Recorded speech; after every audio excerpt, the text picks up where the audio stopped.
ठीक है जी। Last time हमने लॉस फंक्शन के बारे में डिस्कशन की थी और जो क्लास में हमने कंटेंट कवर किया था वो फॉर्चुनेटली रिकॉर्ड भी हमने कर लिया था और उसको हमने अपलोड भी कर दिया यूट्यूब चैनल के ऊपर। बल्कि आप सबको उसका लिंक मिल गया होगा, तो अगर आप उसको दोबारा अपने रेफरेंस के तौर पे देखना चाहें तो वो अवेलेबल होगा। और हमारा कोशिश यही होगी, हमारा पैटर्न यही होगा कि हम जितने भी लेक्चर्स हैं वो क्लास में वो रिकॉर्ड करें, ठीक है, ताकि आपको उनकी वो एक्सेस मिलती रहे। So last time we discussed convexity और मैंने कन्वेक्सिटी के बारे में बिल्कुल हमने इंट्रोडक्शन लिया था कन्वेक्सिटी का कि इवेंचुअली हमने लॉस फंक्शन को मिनिमाइज़ करना होता है। लॉस फंक्शन या कोई भी फंक्शन जिसको मिनिमाइज़ करना हो, अगर वो कॉन्वेक्स हो तो उसको मिनिमाइज़ करना यानी you can come up with the best solution very quickly as compare to कि अगर फंक्शन कॉन्वेक्स ना हो तो there are no good methods to come up with the best solution. या जो सोल्यूशन आपको दिया जाए ये चेक करना कि ये बेस्ट है या नहीं है, ये भी इतना आसान कई दफ़ा नहीं होता। Make sense? So convexity is a good property when ever available. Clear है?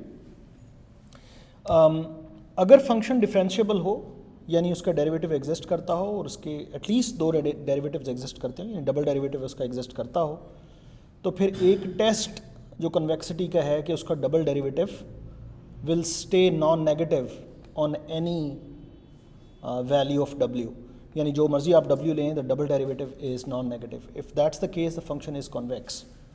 लेकिन यहाँ पे भी एक छोटा सा कैच है कि जब हमारे पास वेरिएबल्स यानी पैरामीटर्स एक से ज़्यादा होंगे, यानी ज़रूरी तो नहीं है पैरामीटर ऑब्जेक्ट एक स्केलर हो, एक रियल नंबर हो, वो एक वेक्टर हो सकता है, मैट्रिक्स हो सकता है, which means a lot of parameters. तो अब डेरिवेटिव किस तरह से लें, और अब derivative of the loss with respect to let's say a vector object या मैट्रिक्स ऑब्जेक्ट, उसका जो डेरिवेटिव का जवाब आएगा वो किस तरह का ऑब्जेक्ट होगा और उसके पॉजिटिव होने से क्या मुराद है। Make sense? तो ये कुछ चीज़ें हैं बहरहाल डिस्कस करने वाली, इसको हम देखेंगे आज के इसमें आज के हमारे जो टॉपिक है उस पर भी हम इसको देख लेंगे। लेकिन ये ज़्यादा रिक्वायर्ड है कि हम ज़्यादा अच्छे तरीके से डिटेल से जब लीनियर अलजेब्रा पढ़ेंगे तो तब ये चीज़ें इंशाल्लाह ज़्यादा खुल के सामने आएंगी। ठीक है जी। आज मेरा जो मकसद है वो एक रिग्रेशन, एटलीस्ट एक रिग्रेशन प्रॉब्लम को ड्राई रन करवाना है आपसे, और उसको हम जिसको बड़ी फेमस रिग्रेशन प्रॉब्लम है, इसको लीस्ट स्क्वायर्ड अगर आपका एरर फंक्शन स्क्वायर्ड लॉस हो, यानी आपका लॉस फंक्शन स्क्वायर्ड लॉस हो, तो linear least square is a very famous method for regression. ठीक है। So today we will drive that and we will see its results on a real data set. ठीक है। उसके results देखेंगे and then we will see कि यार इसका जो लॉस फंक्शन है इवेंचुअली वो कन्वेक्स था नहीं था और किस तरह से रिजल्ट निकाला एंड सो ऑन। सही है। तो आज का जो हमारा लेक्चर है इसमें कुछ लीनियर अलजेब्रा इन्वॉल्व होगा, सो डोंट वरी। हमने लीनियर अलजेब्रा बाद में बड़ी तफसील से बहरहाल कवर करना ही है, बल्कि ये एक अच्छी अप्रिसिएशन होगी आपके लिए कि आप उसको देखें कि यार वाकई these concepts we need these concepts eventually, ये जब आगे आएंगे। क्लियर है जी। So let's set up the problem. अगर आपको कोई सवाल नहीं है आपका तो let me set up the problem. अगर क्वेश्चन है तो प्लीज़ पूछ लें। Linear least square, that's the topic today. Again, the data points that are given to us are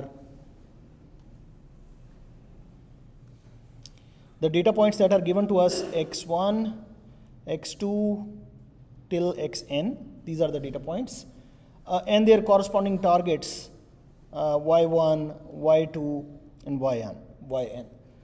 ये जो अभी हम प्रॉब्लम सॉल्व करने जा रहे हैं इसके लिए हम अज्यूम कर रहे हैं कि जो वाइज हैं they are real numbers.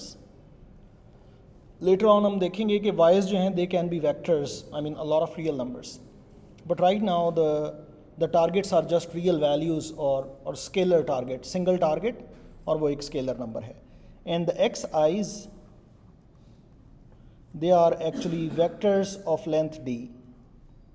Okay, so there is a d dimensional feature space जिनके अंदर एक पॉइंट है x1, उसी के अंदर एक पॉइंट है x2 and so on.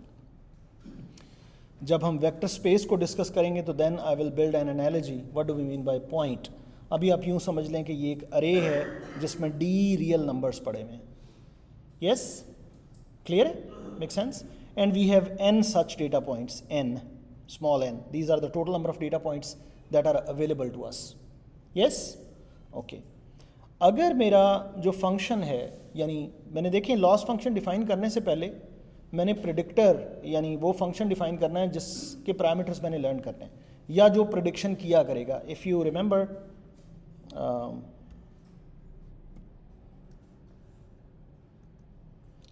Remember, तो हमारी एक जो पिछली स्लाइड है उसमें आपको याद होगा कि हमें असल में तो ये f के पैरामीटर्स चाहिए ना, ताकि हम प्रेडिक्शंस किया करें. जब डिप्लॉय कर दें तो ये प्रेडिक्शंस किया करें, तो पहले हमें f डिफाइन करना पड़ेगा, उसके बाद लॉस फंक्शन डिफाइन होगा. Yes? So in the case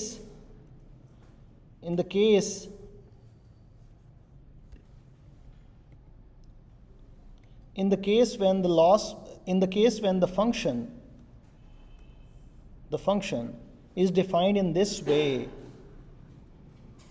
if the function is defined in this way and then the loss function is defined as a squared loss, the overall scheme is known as linear least squares. That's the name. ये linear कहाँ से आता है, मैं इस पर बड़ी तफसीली बहस होगी आज हमारी इंशाल्लाह. लेकिन फ़िलहाल just to set up the problem, जो प्रेडिक्टर फंक्शन है जिसने इनपुट लेके तो प्रिडिक्ट किया करना है इवेंचुअली, वो फंक्शन अगर इस तरह से डिफाइंड हो, that's how the function is defined. अगर मैं किसी और तरीके से भी फंक्शन इंप्लीमेंट कर सकता था ना, अगर मैं इस तरीके से इंप्लीमेंट करूँ अपने फंक्शन को और जो लॉस मैं डिफाइन करूँ वो स्क्वायर्ड लॉस हो, so the overall scheme of this regression scheme is called linear least squared. Linear least squared भी कहते हैं, लीनियर लीस्ट स्क्वायर्स भी कहते हैं, और लीस्ट स्क्वायर रिग्रेशन भी कहते हैं. जी, फंक्शन डेफिनेशन ये फिक्स है. अगर फंक्शन डेफिनेशन चेंज करूँगा और स्क्वायर्ड लॉस लूँगा तो वो लीस्ट स्क्वायर्स तो रहेगा, लीनियर नहीं रहेगा. मेरी बात, मैं अभी बात कर रहा हूँ लीनियर लीस्ट स्क्वायर्स की. समझ आ रही है? यस? सो इसको थोड़ा सा हम तफसील से देख लेते हैं कि ये फंक्शन है क्या.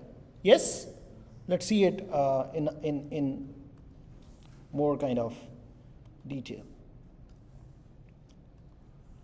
So assume my xi is a point, xi1, xi2, ... xid. That's my point. या कोई एक डेटा पॉइंट है ये. यस?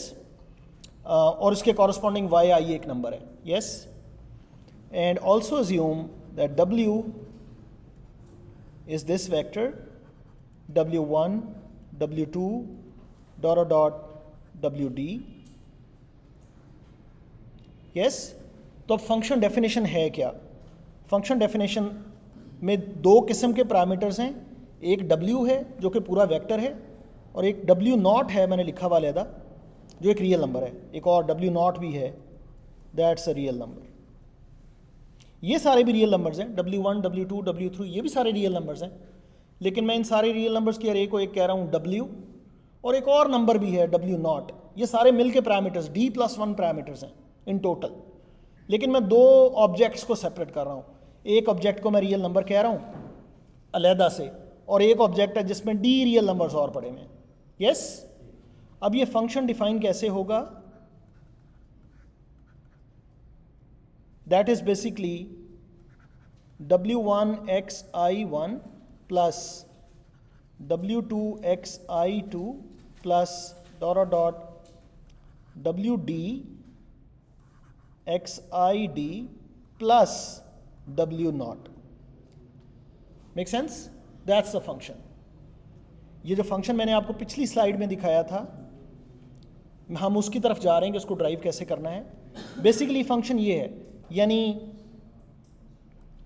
यानी पहला पैरामीटर ये रियल नंबर है, ये मल्टीप्लाई होएगा पहले फीचर के साथ, दूसरा पैरामीटर दूसरे फीचर के साथ मल्टीप्लाई होगा. ये सारे रियल नंबर्स हैं, ये आपस में मल्टीप्लाई होंगे और फिर ये सारे आपस में ऐड होंगे, तो इवेंचुअली एक रियल नंबर निकलेगा ना, और उनमें फिर ये एक रियल नंबर ऐड होगा और फाइनल रिजल्ट एक रियल नंबर होगा.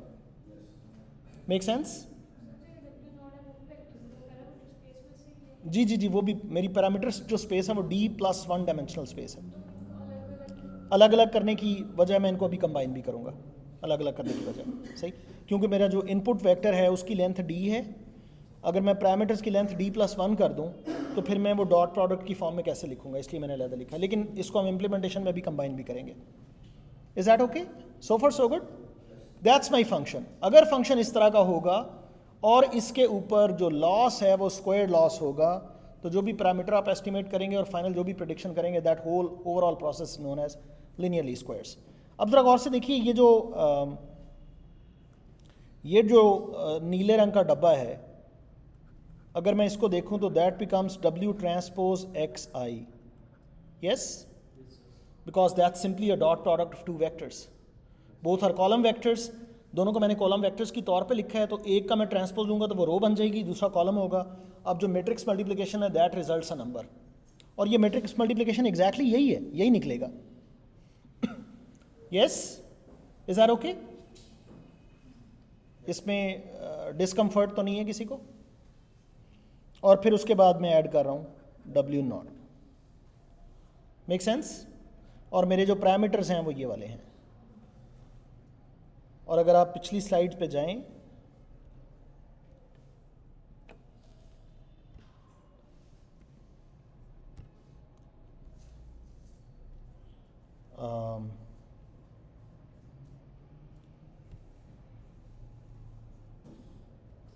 अगर आप इस स्लाइड पे जाएं तो you can see this thing this way.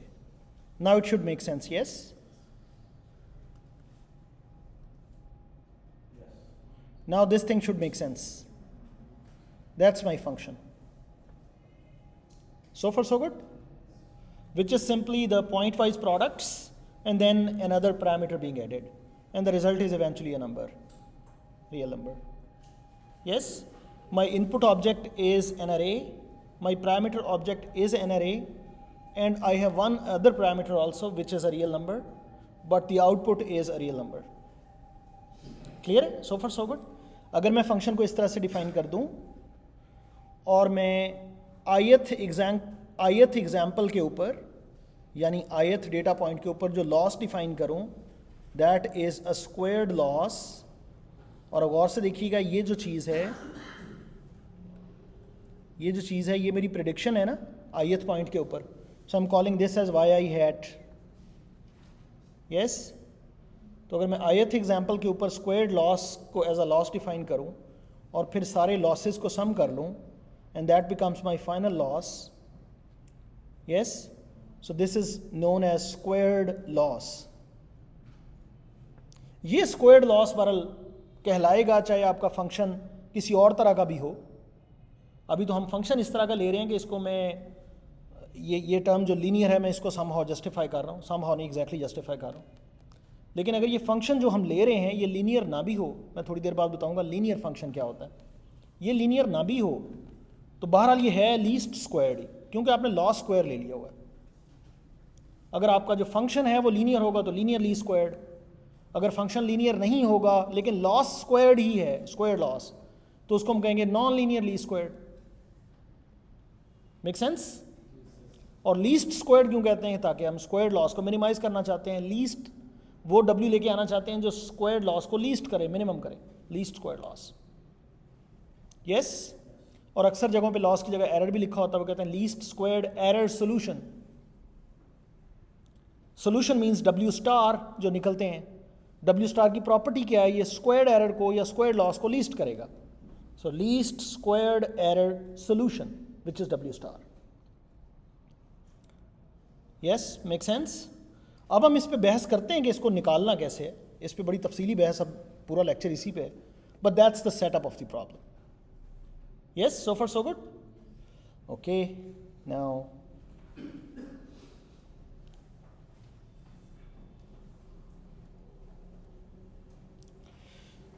okay, let's write down this least squared error solution let's write down the loss function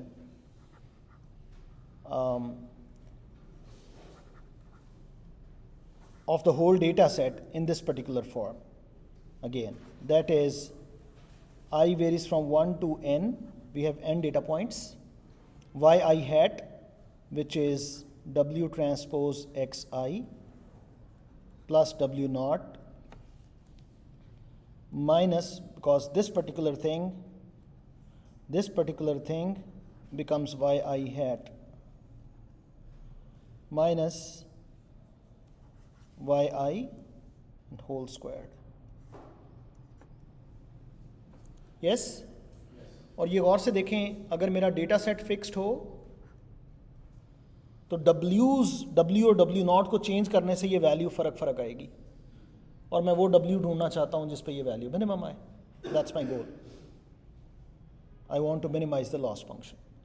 yes? So far so good. Okay. अब इसको ज़रा अगर आप और से देखें, इसको ये जो सारी चीज़ें इसको और से देखें. अगर मैं w की बजाय w हैट लिख दूं और w हैट में मैं w नॉट को भी इंक्लूड कर लूं, यानी ये w नॉट को मैं अलहदा से ना लिखूं, इसी में डाल लूं. यस? और फिर xi हैट को मैं डिफाइन करूं 1 xi1 xi2 डॉट xid. तो अब आप गौर कीजिएगा कि ये जो टर्म है yi hat, it can be rewritten as w hat transpose xi hat. yes? अब w नॉट जो है वो उसी पैरामीटर वेक्टर के अंदर हमने डाल दिया कि यार ये एक पैरामीटर ऑब्जेक्ट है d+1 इसके पैरामीटर्स हैं, और जो हमारे पास ओरिजिनल डेटा आया था उसमें 1 अपेंड कर दिया है. 1 क्यों अपेंड किया? क्योंकि हमारा फंक्शन इस तरह का, उसने कंप्यूटेशन ही ऐसे करनी है. तो अब ये सिंगल डॉट प्रोडक्ट जो है ये वही अचीव कर रहा है जो होना चाहिए था. यस? Is that okay? इसमें कोई मसला तो नहीं है? मैंने ऐसा क्यों किया है? It's for simplicity. ये दो टर्म्स अलग लिखी हुई है, एक ही डॉट प्रोडक्ट में आ गई. आप क्लियर है? Okay. So now my loss function can be rewritten as w hat, which is this vector on the data set, and that becomes summation I varies from 1 to n w hat transpose xi hat minus yi. Is that okay? And then squared. Yes? Yes? ये समझ में आ गई? Sorry? Yeah, that's clear. Yeah. I just want to be like कि सारे we all are on the same page. This should. This is, I'm just curious, w naught है. So I'm trying to figure out a linear function. Yes. Which means, let's say मैं थोड़ी बात करूँ line figure. Yes. अगर मैं w naught नहीं डालूँगा. Yes. तो इसका मतलब है कि वो तमाम वही lines consider करने की कोशिश करेगा जो कि origin में पास हो. Yes. And adding this w naught means I'm. Yes. So let me, because of this question, let me just explain this w naught a bit. What is this w naught and why it is treated separately? आप ज़रा मिसाल लें, ये जो भी सरफराज ने बात की इसी की मिसाल ले लें कि फ़र्ज़ करें आपका फंक्शन है उसमें सिर्फ एक ही पैरामीटर है w1 और xi जो है वो एक ही रियल नंबर है बिलफर्स, और आपका एक ही पैरामीटर है w1 x1 xi let's say, और ये आपकी प्रेडिक्शन है.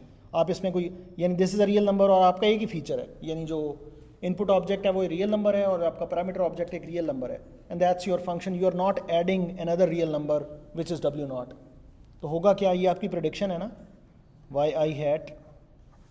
yi hat is equal to w1 xi. Yes? अगर मैं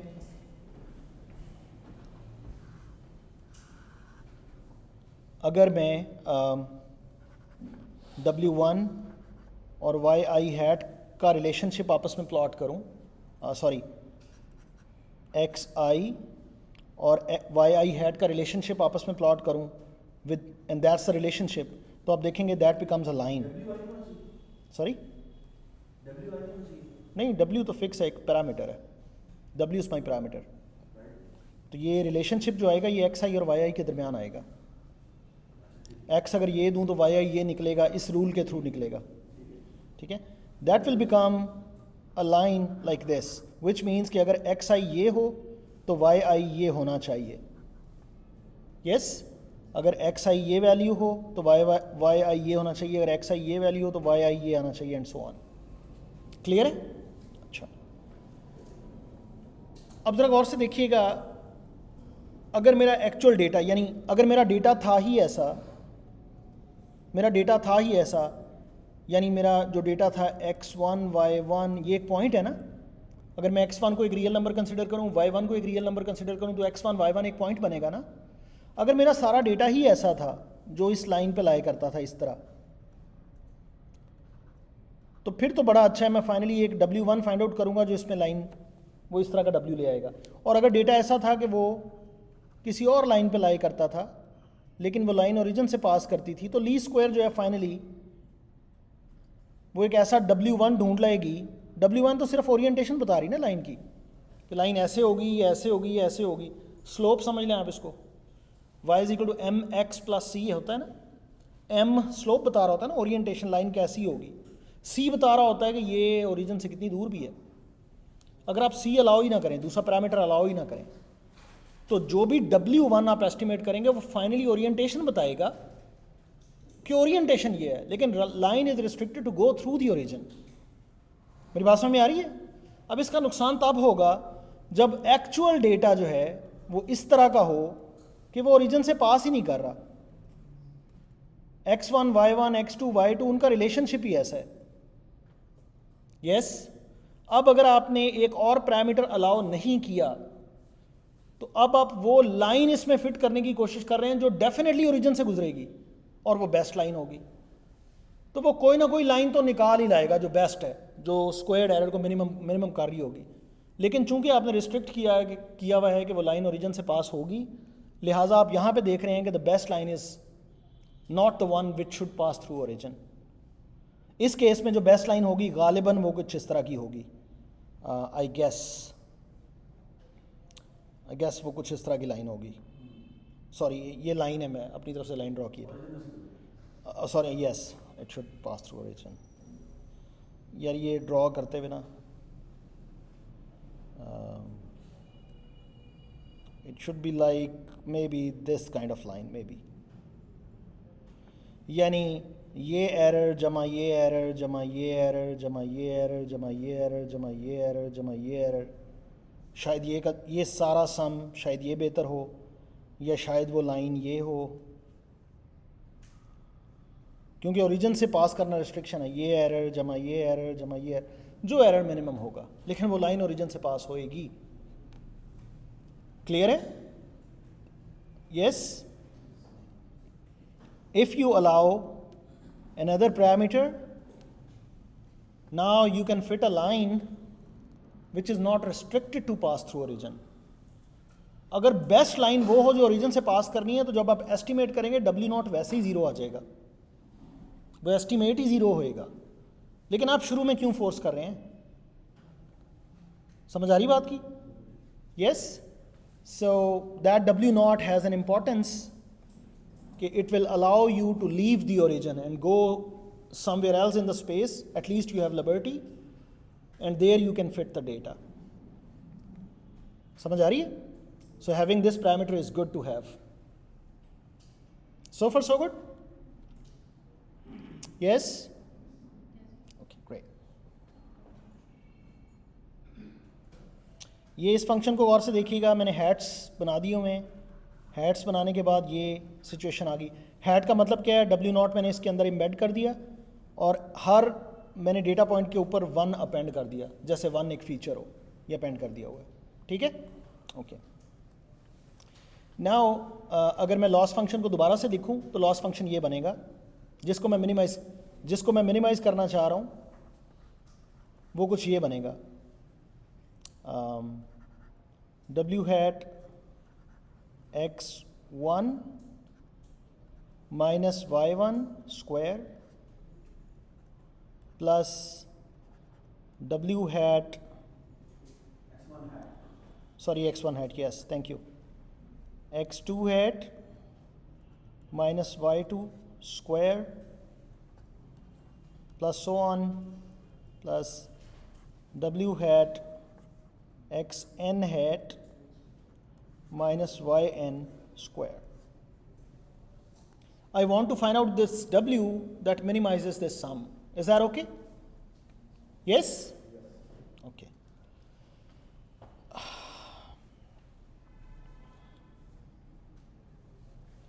ज़रा गौर से देखिएगा, मैं इसको रीराइट करने लगा हूँ इन द फॉलोइंग फॉर्म. अगर मैं एक मैट्रिक्स डिफाइन करूँ x, ये मेरा मैट्रिक्स है x, जिसमें x1 हैट पड़ा हुआ है कॉलम के तौर पे. यस, आपने कॉलम के तौर पे रखना है, कॉलम के तौर पे रख लें. वैसे नया स्टैंडर्ड जो है वो रो के फॉर्म में रखते हैं, तो let me follow that standard, लेकिन the math works either way. So let me x1 hat as a row, x2 hat as a row, xn hat as a row. ये अगर मैं मैट्रिक्स डिफाइन कर लूँ x, यस, मैं ये matrix define कर लिया x, और मेरे पास w हैट वही है जो पहले से था. ऐसा ही है ना, ऐसा ही है ना, यानी w हैट मेरे पास वही है जो पहले से था. इसको मैं x hat, capital X hat कह लेता हूँ. यानी पहला डेटा पॉइंट, दूसरा डेटा पॉइंट, तीसरा डेटा पॉइंट, उनको मैं एज अ रोज बना देता हूँ एक बड़े मैट्रिक्स की. बाय द वे, इस मैट्रिक्स को कहते हैं डेटा मैट्रिक्स. ठीक है, ये मैंने बना दी. w हैट वही है जो पहले से था, यानी मैं दोबारा से लिख देता हूँ. w hat is w0, w1, w2 dot dot wd. Yes, कोई मुझे बताएगा इस x हैट का ऑर्डर क्या है, कितनी रोज हैं, कितने कॉलम्स हैं? n by d plus one,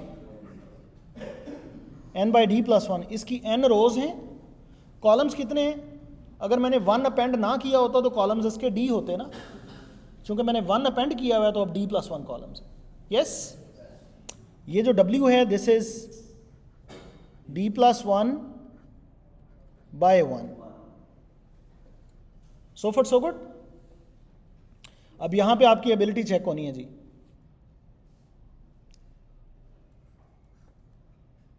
x अगर मैं w हैट के साथ मल्टीप्लाई कर दूं as a matrix multiplication,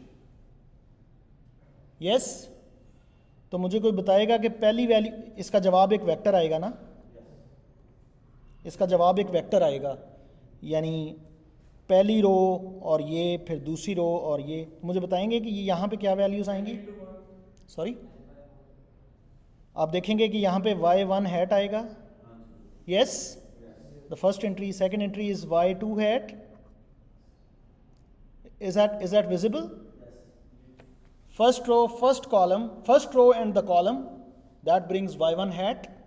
Second row will bring y2 hat. Third row will bring y3 and so on. Yes? Is that visible? And that gives me yn hat. So far so good? यहाँ तक clear है बात? सवाल है आपका? है question? जी जी, take your time, take your time. It's a matrix multiplication. Remember, it's a matrix multiplication. And this matrix is n by d plus 1. This matrix is d plus 1 by 1. So the result is n by 1. और अगर आप गौर से देखें तो this thing is y1 hat. This thing is y2 hat. And my claim is, ये जब मैं matrix multiply करूंगा तो जो जवाब आएगा एक वेक्टर, उसका जो पहला कंपोनेंट है वो y1 हैट ही है, दूसरा component y2 hat and so on. Similarly this thing becomes yn hat. So far so good. If there are no questions, should I move on? Okay, great. अब मुझे बताइएगा चूँकि ये तो आपको पता चल गया कि ये वेक्टर बनेगा।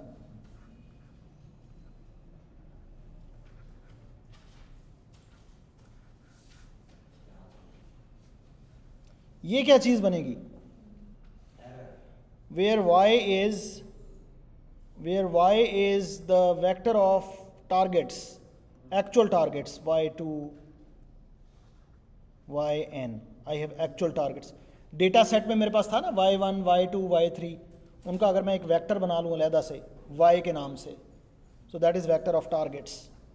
तो अब ये क्या बनेगा, मुझे कोई बताएगा? This will actually yes, this will again be a vector। ये अगेन एक वेक्टर होगा n/1 का, लेकिन इस वेक्टर के कंपोनेंट्स ये होंगे।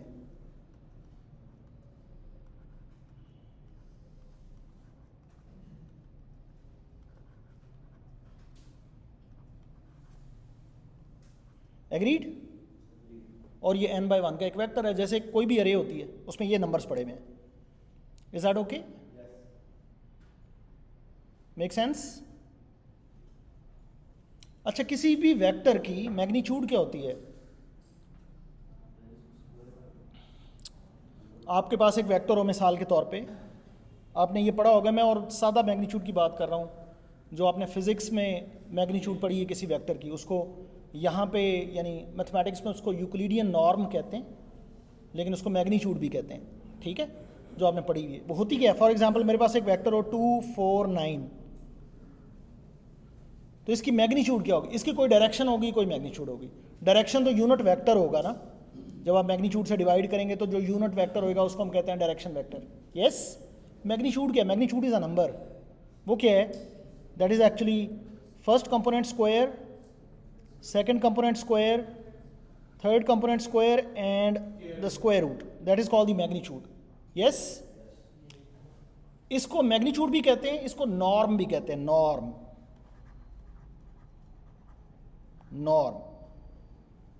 और इसका स्पेसिफिक नेम है, जब आप स्क्वायर्स को लेके ऐड करते हैं तो इसका स्पेसिफिक नेम है, इसको कहते हैं L2 नॉर्म। L2 नॉर्म ये नाम है। आप इसको मैग्नीट्यूड कहना चाहते हैं, कहते रहें, ठीक है, लेकिन ये नाम पता होना बेहतर है, क्योंकि डेटा साइंस में ये टर्म यूज होती है, L2 नॉर्म।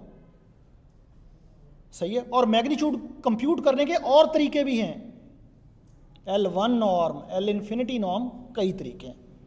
समझ आ रही है? जो वक्ती तौर पे हम यहाँ पे जो अप्लाई कर रहे हैं दैट इज L2 नॉर्म। ये वो वाला तरीका है जो आपने फिजिक्स में पढ़ा था कि अगर एक वेक्टर हो तो उसकी मैग्नीट्यूड कैसे निकालते हैं। Yes, make sense? Okay.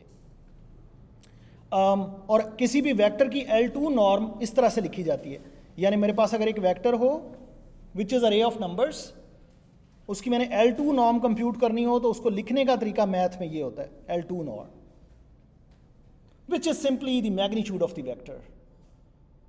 Yes? So far so good? Clear है? Okay, great.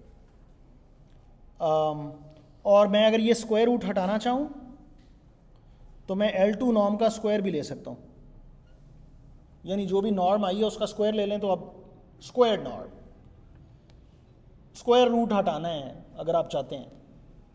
यानी आपको कोई कहेगा मैग्नीट्यूड बताओ तो आप मैग्नीट्यूड बता देंगे, अगर कोई कहे कि यार मैग्नीट्यूड का स्क्वायर बताओ तो उसको लिखेंगे कैसे?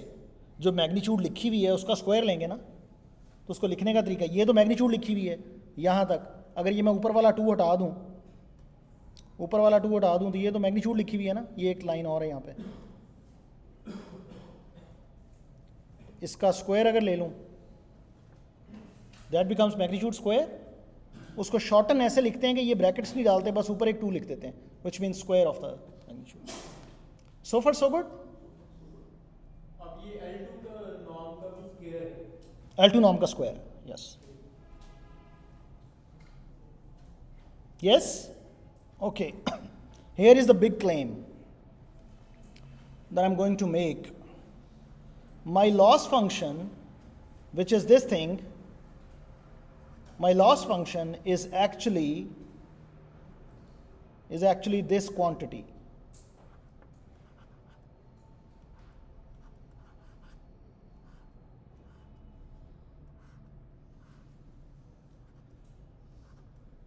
That's my loss function. Can you see it? यानी अगर मैं इस वेक्टर का, ये वेक्टर है क्या, ये जो वेक्टर है ये है क्या जिसकी मैं नॉर्म ले रहा हूँ, ये वेक्टर ये है ना। अगर मैं इसकी L2 नॉर्म लूँ तो होगा क्या, पहली वाली एंट्री का स्क्वायर जमा दूसरी वाली एंट्री का, तो यही तो मेरा L2 नॉर्म है। यानी मैं अगर इसकी मैग्नीट्यूड का स्क्वायर ले लूँ तो that's what the loss function is. So far so good? Yes? मैं रिपीट करता हूँ, मेरे पास ये जो वेक्टर है मैं इसको इरेज कर दूँ एक दफ़ा, ताकि अगर आपको ये चीज़, अगर इस चीज़ पे इस इक्वेशन पे कन्विंस हैं तो इससे आगे मैं चलता हूँ। इस इक्वेशन पे कन्विंस हैं? Okay, so x i x डब्ल्यू minus y is basically y1 hat minus y1, y2 hat minus y2, so on, yn hat minus yn। ये एक वेक्टर है। अगर आपसे कोई कहे कि यार इस वेक्टर की नॉर्म कंप्यूट करके दो, L2 नॉर्म, तो आप कहेंगे अच्छा मैं कंप्यूट कर देता हूँ, and that will become, norm को आप कैसे लिखेंगे? ये तो वेक्टर है जिसकी नॉर्म लेनी है, लेनी भी L2 नॉर्म है, आप ऐसे लिखेंगे ना। और फार्मूले के मुताबिक अगर आप देखें तो मैंने सारे जो कंपोनेंट्स हैं उनके स्क्वायर्स को ऐड करना और बाद में स्क्वायर रूट लेना है, तो वो जो एंड पे स्क्वायर रूट लेना मैं उसको भी उड़ा रहा हूँ, स्क्वायर्ड नॉर्म ले रहा हूँ। यस? तो बचेगा क्या मेरे पास, y1 हैट माइनस y1, ये पहला component of the vector, vector का ये पहला, ये एक नंबर है ना, प्लस दूसरा नंबर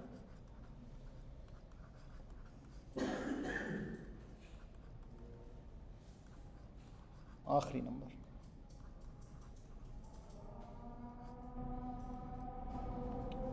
यस? ये अजान के लिए हम वेट करते हैं, उसके बाद हम इंशाल्लाह कंटिन्यू करेंगे।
जी, इज़ दैट ओके एवरीवन?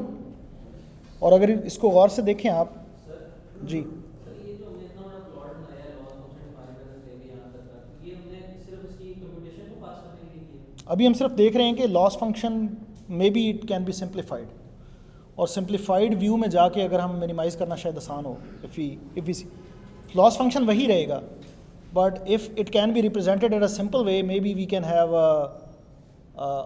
यानी हो सकता है ओरिजिनल फॉर्म में हम देखें तो हम कहें ओ ये तो बड़ा मुश्किल है, तो ये इसके लिए ये मिनिमाइज़र अप्लाई करना पड़े. Maybe turn out to be very simple and then we apply that routine to minimise it which should be. So हम जस्ट सिंप्लीफाइंग इट, और ये सिंप्लीफिकेशन फिर हमें इम्प्लीमेंटेशन में हेल्प करेगी. Make sense? I am just giving you different views के वो जो स्टार्ट में आपने ये एक बहुत बड़ी सी इक्वेशन देखी थी, don't worry, that turns out to be the norm of this thing, जिसमें ये आपको गिवन है डेटा सेट से, आपने 1 अपेंड करना है, ये आपको टारगेट्स हैं गिवन है, that is something you want to estimate. Okay, and that if you see becomes the loss function. Yes, so basically I want to minimize this quantity. I want to find out W, that is this quantity. So far so good? Yes? Okay. अगर ये clear है तो मैं इसको ये black board को raise करने लगा हूँ.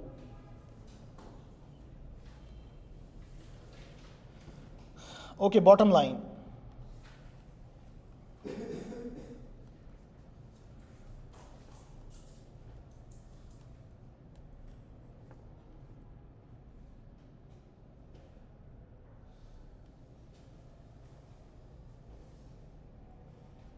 This is my loss function and I want to find out W that minimize this loss function.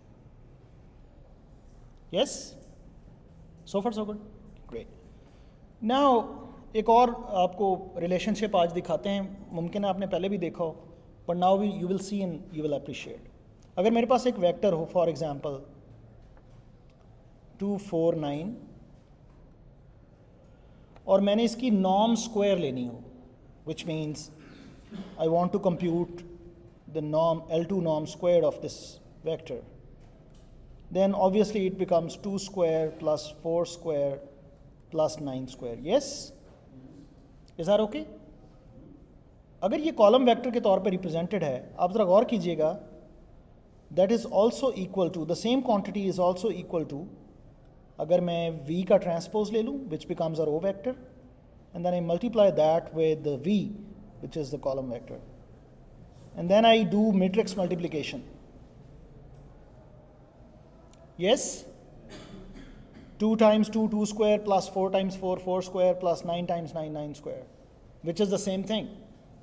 That means that can be written as V transpose V. Yes? So norm square of a vector can be written as the vector, अगर वो vector column vector है, the vector transpose times the vector.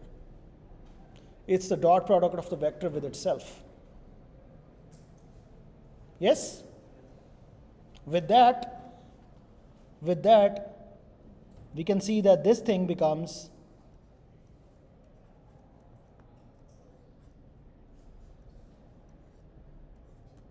transpose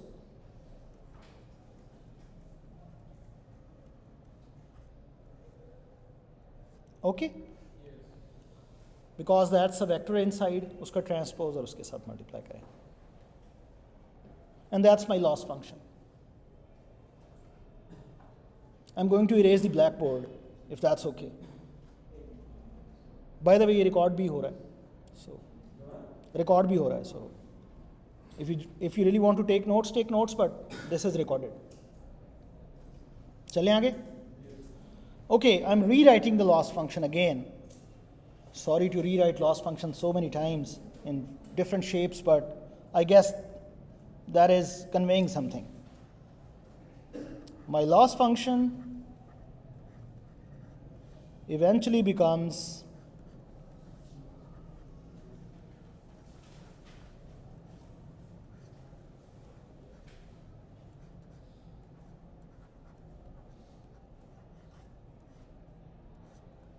and that is something that I want to minimize. Yes? Clear है? और ये transpose जो है, ये जैसे मैट्रिक्स का या ट्रांसपोज होता है वो होता है, रोज़ को कॉलम्स में कन्वर्ट कर दें, कॉलम्स को रोज़ में कन्वर्ट. अच्छा, ट्रांसपोज की कुछ प्रॉपर्टीज़ हैं, वो मैं लिख के ना इसको लॉस फंक्शन को मज़ीद थोड़ा सा सिंप्लीफाई करता हूँ. अब पता नहीं वो सिंप्लीफाई होगा या कॉम्प्लिकेटेड हो जाएगा, but I am writing its another form of it using two main properties of transpose.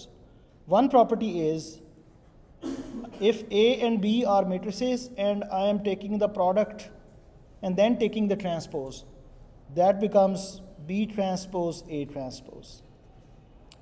So you take the transpose, but the order switches. That's one property. The other property is, if you have two matrices A and B, and you take the transpose of the sum, that is equal to the sum of the transposes.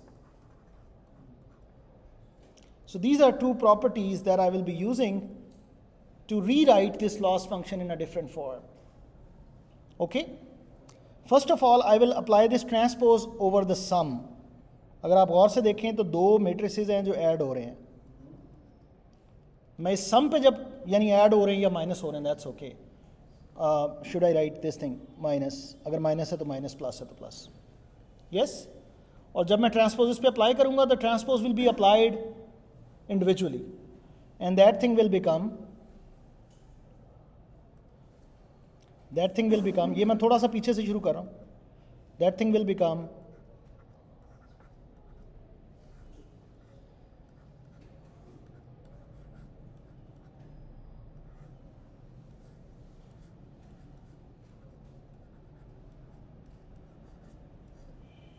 Is that okay?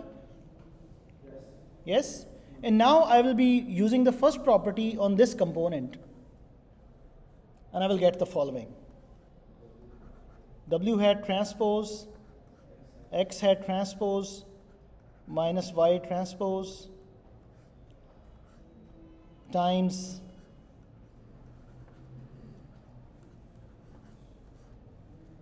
yes? And now you have, for example, A minus B into C minus D. How will you multiply? A times first, then A times second. Yes? Let's multiply them and see what happens. ये जो पहला component है, ये multiply होएगा इसके साथ, and the result will be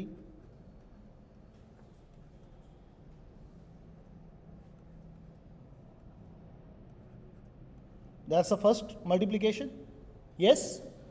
अब यही चीज़ y के साथ मल्टीप्लाई होगी तो the result will be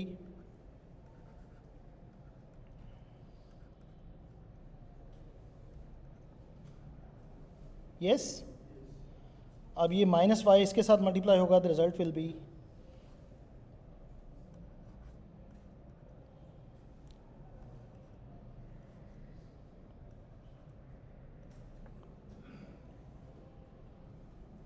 and then this minus y and ये आपस में मल्टीप्लाई होंगे, this will become plus. Yes? That's my loss function.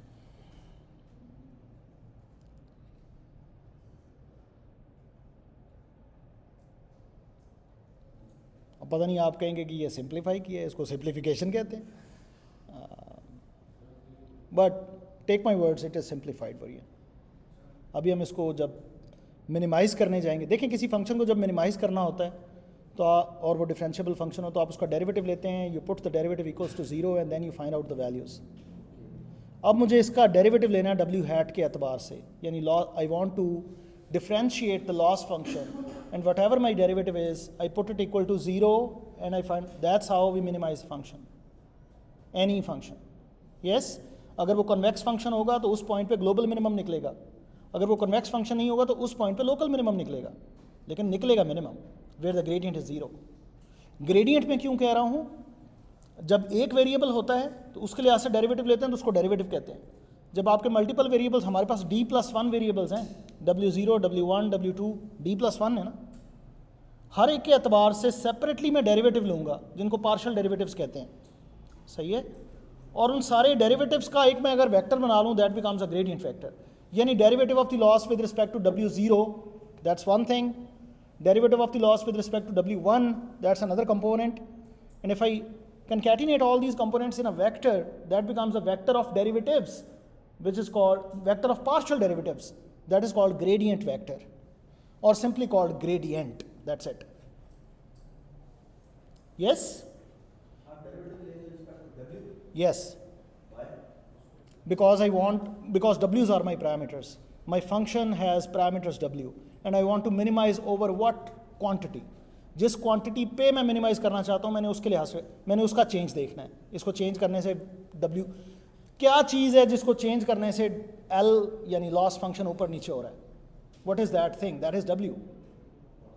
Okay, so I will differentiate with respect to W. Data set D is fixed. Gradient is a vector, and it's the partial derivative of the loss function with respect to the first parameter, then partial derivative of the loss function with respect to second parameter, and so on till all the parameters. That's a vector of partial derivatives, and this vector is called gradient vector. और याद करें जब आपने partial derivatives लेना सीखे थे किसी दौर में, तो पार्शियल डेरिवेटिव का नाम ही पार्शियल होता है, वो जिस वेरिएबल के अतबार से ले रहे हैं उसके अलावा सारी दुनिया कांस्टेंट होती है, बस लेना अपना डेरिवेटिव है, बस बाकी चीज़ों को कांस्टेंट सेट कर देना, बस खत्म कहानी। तो इतना मुश्किल नहीं है। Yes, make sense?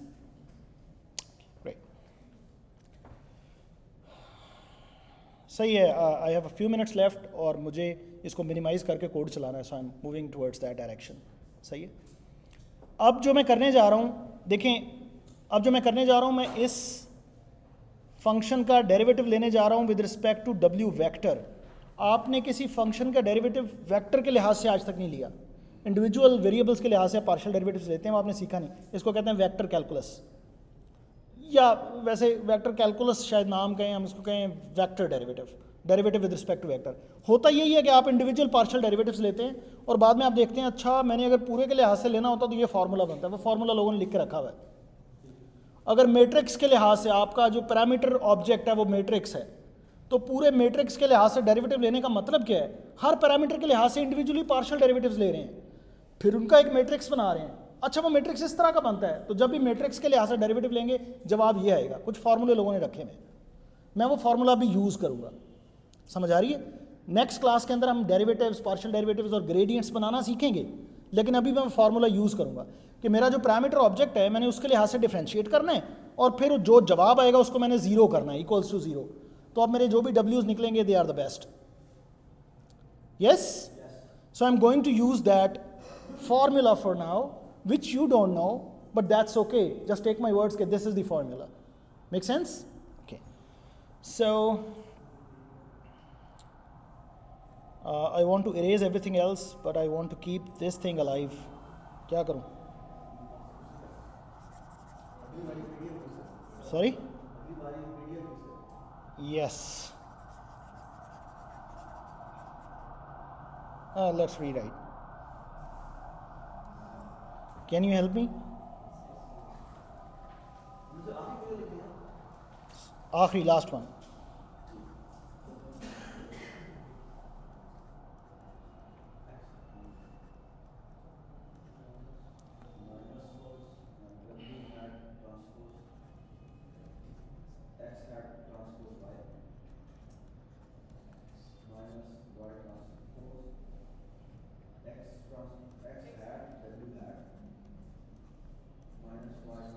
प्लस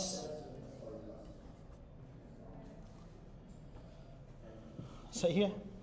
इसको बिल्कुल ऐसे सोचें कि जैसे फ़िलहाल मैं सिखाने के लिए, फार्मूला सिखाने के लिए इसको ऐसे सोचें जैसे W एक रियल नंबर है फ़िलहाल, और W ट्रांसपोज W ये मल्टीप्लाई होकर W स्क्वायर बन जाएंगे। तो स्क्वायर का डेरिवेटिव क्या होता है? 2 नीचे और फिर पावर में से एक लेस, ऐसा ही है। तो ये बिल्कुल ऐसे सोचें कि इसका अगर मैं इस पूरी क्वांटिटी का मैं डेरिवेटिव लूँगा विद रिस्पेक्ट टू W, तो ये कुछ इस तरह की चीज़ बनना शुरू हो जाएगी। 2 टाइम्स एक W आएगा, एक W आउट।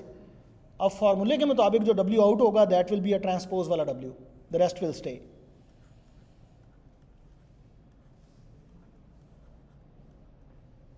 सही है। अब इसमें सिर्फ एक W आ रहा है, तो मैं डेरिवेटिव लूँगा तो वो W आउट, जैसे 3x का डेरिवेटिव लें विद रिस्पेक्ट टू x तो 3 बचेगा ना। यस, तो यहाँ पे जो चीज़ बचेगी दैट विल बी, सही है, और यहाँ पे जो चीज़ बचेगी दैट इज, अब यहाँ पे थोड़ा सा ये देखना पड़ेगा, दैट विल बिकम दिस, यानी ये फार्मूले के मुताबिक जिस के लिहाज से आप डेरिवेटिव ले रहे हैं, अगर वो ट्रांसपोज नहीं है तो उसके साथ जो कुछ लिखा हुआ वो ट्रांसपोज हो जाएगा। इसको ड्राइव हम करेंगे बाद में, सही है, but that's what it turns out to be. And then इसका डेरिवेटिव क्या होगा with respect to W? 0 plus 0। Yes,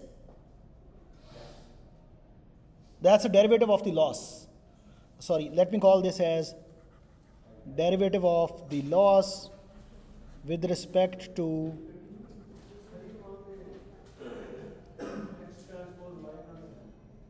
ये फार्मूले के मुताबिक जिस वेरिएबल के लिहाज से आप डेरिवेटिव ले रहे हैं, अगर वो खुद ट्रांसपोज्ड हालत में नहीं है तो उसके साथ जो कुछ होगा वो ट्रांसपोज्ड हालत में आ जाएगा। यानी ये आप इंडिविजुअल डेरिवेटिव्स लेंगे ना, पार्शियल डेरिवेटिव्स, और उनको अरेंज करेंगे तो ये फार्मूला बन जाएगा। यहाँ पे ये ऑलरेडी ट्रांसपोज था तो ये चीज़ एज इट इज़ आ गई, ये ट्रांसपोज नहीं है तो इसका ट्रांसपोज आएगा।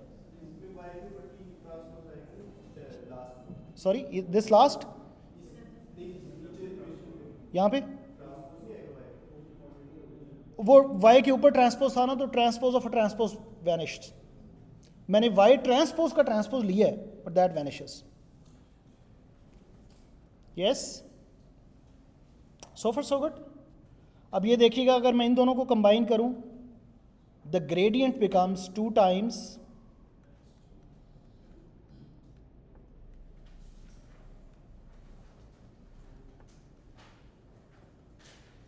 yes, and now to solve for w, to find out the best w, I need to put this equation equal to 0 and find out the w. Yes, make sense? That's the final step. So now let me put this thing equals to 0, let me put the gradient equal to 0 and find out what is the best w.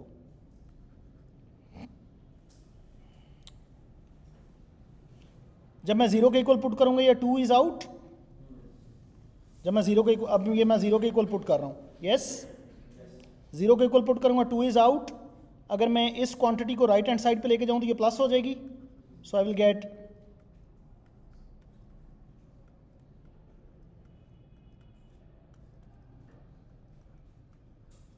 yes, make sense? And then w is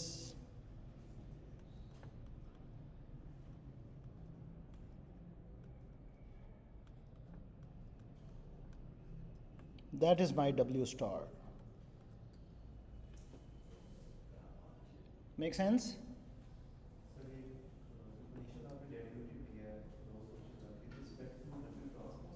नहीं नहीं, ये W hat लिखा है मैंने, W hat माई parameters हैं,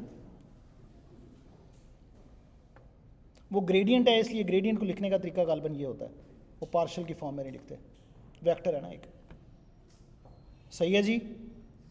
अच्छा, ये मेरा ख्याल में 1.25 घंटा हो गया है या शायद 1 घंटा इस बात पे पहुंचने के लिए कि अगर आपने लीस्ट स्क्वायर्ड एरर सोल्यूशन निकालना हो तो फाइनल बात होती क्या। यानी अगर कोई कहे कि यार मुझे बताओ मैंने कोड क्या करना है, तो कोड ये होगा एक्स हैट बनाएं विच इज़ जस्ट के 1 अपेंड कर दें, उसके बाद एक्स हैट को एक्स हैट से एक्स हैट का ट्रांसपोज लेके एक्स हैट से मल्टीप्लाई करें, एक मैट्रिक्स बनेगा, उसका इन्वर्स ले लें, उस इन्वर्स को एक्स हैट ट्रांसपोज वाई के प्रोडक्ट के साथ मल्टीप्लाई कर दें और इवेंचुअली एक जवाब आ जाएगा आपके पास, और वो डब्ल्यू स्टार है बेस्ट।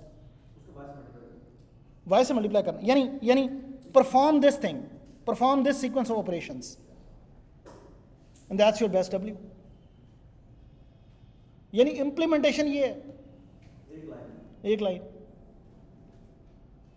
justification ये पिछला 1 घंटा था कि why this line। मेरी बात समझ में आ रही है?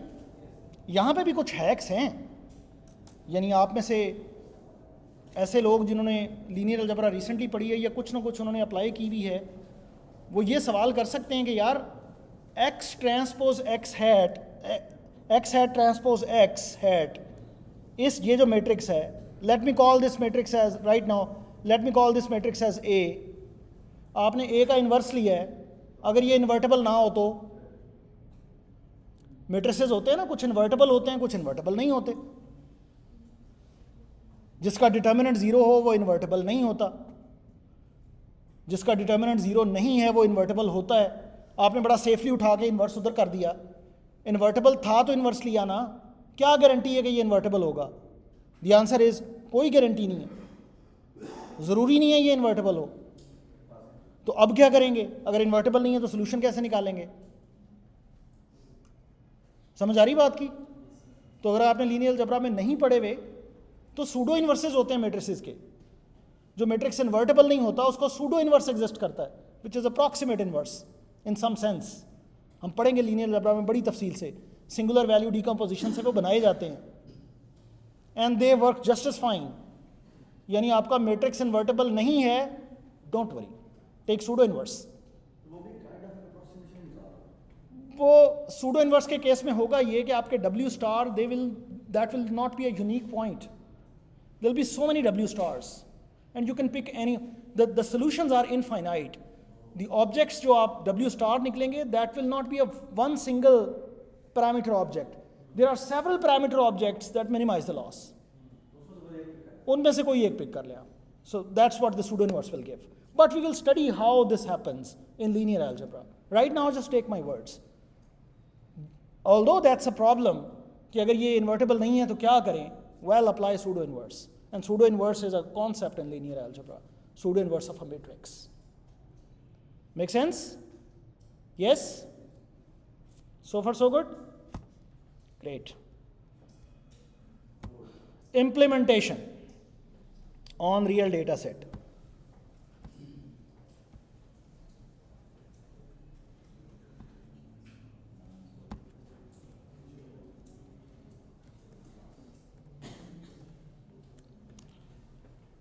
ये साइकिट लर्न एक लाइब्रेरी है पाइथन के अंदर मशीन लर्निंग की।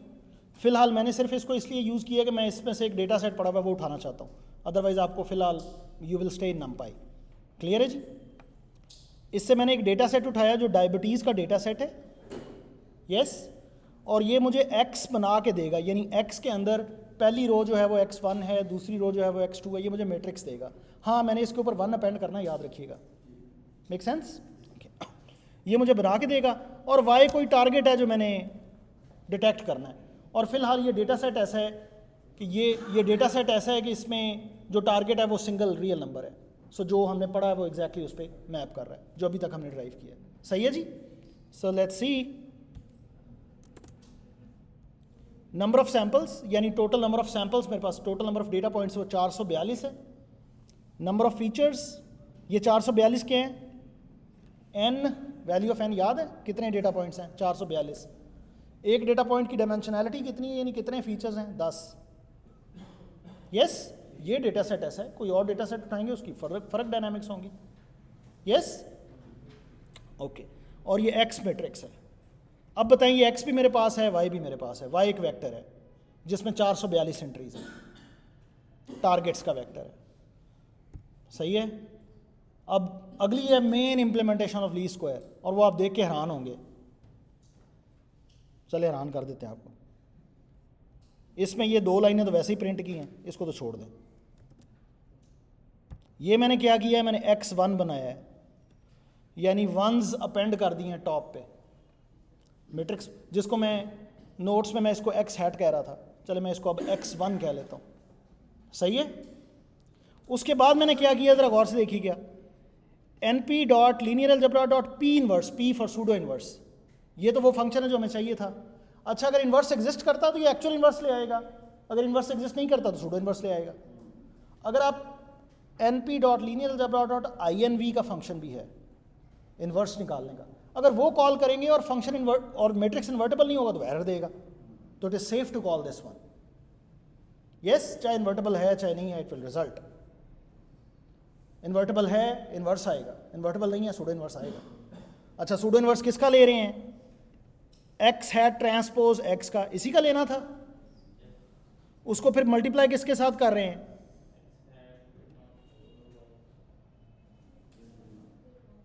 ये w बेस्ट निकल है। ये है जी एक लाइन, मैं थोड़ा सा इसको जूम कर देता हूं ताकि आप पर इस लाइन की हैबत तारी हो। Yes, make sense? और अगर आप लीनियर अलजेब्रा का बिल्ट इन फंक्शन यूज करेंगे ना, तो बिल्ट इन फंक्शन ये वो सारा कुछ यही कर रहा होगा, इट्स कॉल्ड लीस्ट स्क्वायर्ड। उसको सिर्फ x1 चाहिए और y चाहिए, और ये जो सारी डेरिवेशन हमने की है वो इंटरनली कर रहा है। यूं समझ लें कि इसकी इंप्लीमेंटेशन में ये एक लाइन लिखी हुई है ऊपर, ऑल्दो कि ये नहीं लिखी हुई एग्जैक्ट इंप्लीमेंटेशन कुछ और होगी, लेकिन आप एनालॉजी बना सकते हैं कि ये जो ऊपर हमने लाइन लिखी हुई ये लिखी हुई है उसके अंदर जी। अब ये दोनों सेम होने चाहिए, यानी जो हमने मेथड डिस्कवर किया है और जो एग्जिस्ट कर रहा है दे शुड बी सेम। तो W0 152, W0 विद ली square 152, W1 -10, W1 -10। Make sense? Get the point? तो ये जो पैकेजेस में आपको डॉट लगा के फंक्शंस मिलते हैं ना, उनके पीछे पूरी हिस्ट्री है, उनके पीछे पूरी डेरिवेशंस हैं, पूरी जस्टिफिकेशंस हैं। और ये इंतहाई सिंपल फंक्शन है जो आज हमने देखा है, जिसकी डेरिवेशन आप देख लें इट वाज इन्वॉल्व्ड। सही है? Make sense? आज हमारे पास टाइम निस्बतन कम है एज ऑलवेज, तो मैं इंशाल्लाह जी मैं जाता हूँ बिल्कुल। ये एक हमारा क्वेश्चन रह गया कि लीनियर किसको कहते हैं, ये हम नेक्स्ट क्लास में डिस्कस करेंगे। और जब आपको लीनियर का पता चल जाएगा ना, तो मज़े की बात ये है कि आप पोलिनोमियल्स भी फिट कर रहे होंगे तो उसको कहेंगे लीनियर लीस्ट स्क्वायर। जब आपको लीनियर का पता चल जाएगा कि लीनियर है क्या, फिट आप पोलिनोमियल्स कर रहे होंगे, आपको ये ऐसे ऐसे, लेकिन एंड पे होगा linear least squares. That requires the understanding of the term linear very carefully. जी बेटे आपका सवाल है, कौन सी स्लाइड पे जाऊं? x1 जहाँ पे बनाया है जी, इससे पिछली वाली स्लाइड पे जी।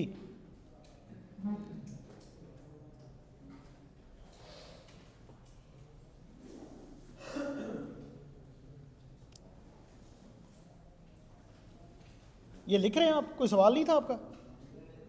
और यार ये नोटबुक मैंने शेयर कर दी है। Sorry, that's the matrix, one matrix.